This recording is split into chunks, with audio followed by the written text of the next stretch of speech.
আসসালামু আলাইকুম ওরহমতুল্লাহ। সম্মানিত দিনী ভাই বোনেরা, আজকে একটি নকশা আপনাদেরকে আমি এঁকে দেখাবো এবং এই নকশাটি আপনি যদি বাড়িতে বসে বসে নিজেই নকশাটি এঁকে আপনার বালিশের নিচে রাখেন এবং ফোলা নুনের জায়গায় যেই ব্যক্তির নাম লিখবেন, অর্থাৎ যাকে আপনি পেতে চান বা মহাব্বত করেন, ভালোবাসেন, যাকে আপনার দেওয়ানা করতে চান, যে ব্যক্তি আপনি বাধ্য করতে চান, তার নাম অবশ্যই লিখবেন।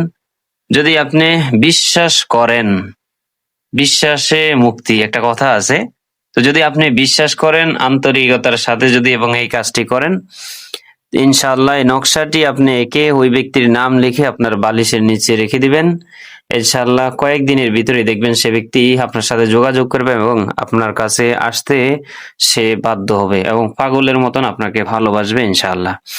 এটি একটি পরীক্ষিত আমল, তবে আমি শুরুতেই বলে নিচ্ছি যে এই আমলটি করার আগেই আপনারা অনার্থক অথবা বেহুদা কাজে অথবা কোনো ব্যক্তিকে খারাপ উদ্দেশ্যে এটি ব্যবহার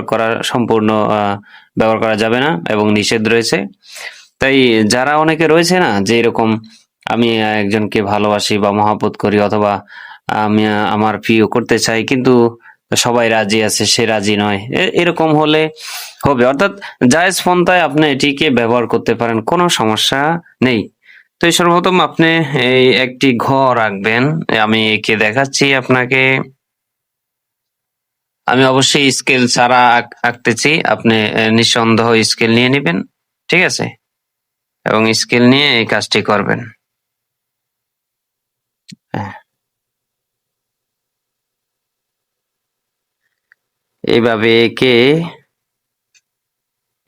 এঁকে এটাকে স্কেল দিয়ে সুন্দর করে সোজা করে সাজিয়ে কেমন এঁকে নেবেন। নেওয়ার পরে আপনি কয়েকটি ঘর তৈরি করবেন। ঘর, যে ঘরগুলোর ভিতরে আমরা আমাদের কাঙ্ক্ষিত যে নকশাটি রয়েছে সেই নকশাটি আমরা আঁকতে পারবো। অবশ্যই আপনি এটা ঘরে বসে বসে নিজেই লিখতে পারবেন। একটা লাল কলম নিয়ে সাদা পেপার নিয়ে আপনি নিজেই এগুলা বসে আঁকতে পারবেন। এরকম আপনি ঘর অবশ্যই স্কেল দিয়ে সুন্দর করে সাজিয়ে লিখবেন। আমি শুধু আপনাকে দেখানোর জন্য এটা করতেছি। সর্বপ্রথম বিসমিল্লাহর সংখ্যাগুলো লিখবেন 7, 8, তারপরে 6। এরপরে আপনি লিখবেন কোফ লাম। এরপরে লিখবেন হা ওয়াও। তারপরে লিখবেন আলিফ লাম লাম হা। এরপরে যেটা লিখতে হবে আলিফ হা দাল, কেমন? এরপরে আপনি লিখবেন আলিফ লাম লাম হা। এরপরে আপনি লিখবেন আলিফ লাম সদ মিম দাল। এটা অবশ্যই দাল, হ্যাঁ, এটা একটু খেয়াল করে লিখে নেবেন, দাল। তারপরে লিখবেন লাম মিম। এরপরে আপনি লিখবেন ইয়া লাম দাল, কেমন? ইয়া লাম দাল।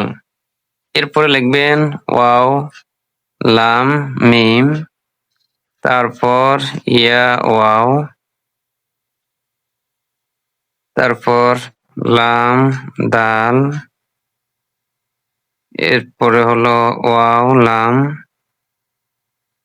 মিম, তারপরে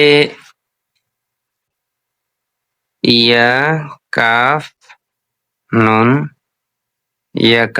অবশ্যই আপনি সুন্দর করে একটু লিখবেন, আমার এখানে লিখতে সমস্যা হচ্ছে, তো একটু ভালো করে জিনিসগুলো যাতে স্পষ্ট দেখা যায়।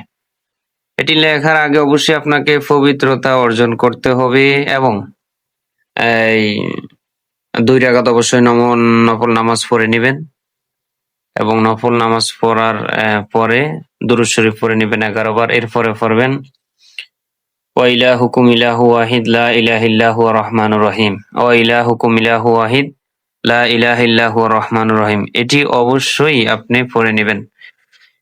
পড়ার পরে আবার 11 বার দুরূদ শরীফ পড়ে নেবেন আপনার যে কলম রয়েছে এই কলমে আপনি ফু দিবেন, ঠিক আছে, এবং আল্লাহর কাছে দোয়া করবেন। এরপরে আপনি লিখবেন কাফ ফা ওয়াও আলিফ, এরপরে লিখবেন আলিফ হা দাল, ঠিক আছে। এটা লেখার পরে এটার নিচে একটু আপনার কাজ রয়েছে, সে কাজটি হলো ফুলানুন বাইনা ফুলান। অর্থাৎ আপনার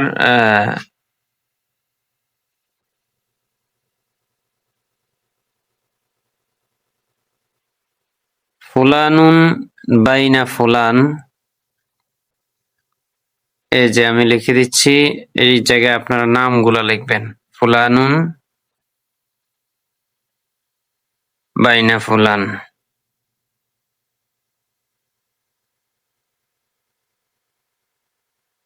বাইনা বাইনা ফুলান। এখানে আপনারা নামগুলা লিখে নেবেন, যেই ব্যক্তিকে আপনি ভালোবাসেন ওই ব্যক্তির নাম অবশ্যই আপনি এখানে লিখে নেবেন, ঠিক আছে।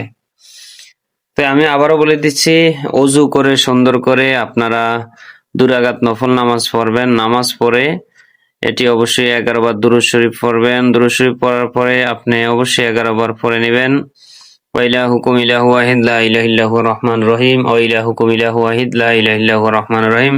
এরপরে 11 বার দুরূদ শরীফ পড়ে নেবেন। পড়ে নিয়ে আপনার যে কলম রয়েছে এই কলমের ভিতরে ফু দিবেন। ফু দিয়ে আপনি এই নকশাটি আপনি আঁকবেন। আঁকার পরে এটিকে মসৃয়ে, হ্যাঁ, এটাকে মসৃয়ে সুন্দর করে আপনি একটা সুতা দিয়ে ঘিরিয়ে আপনার বালিশের নিচে রেখে দিবেন এবং যেই ব্যক্তিকে ভালোবাসেন অবশ্যই তার নাম লিখবেন।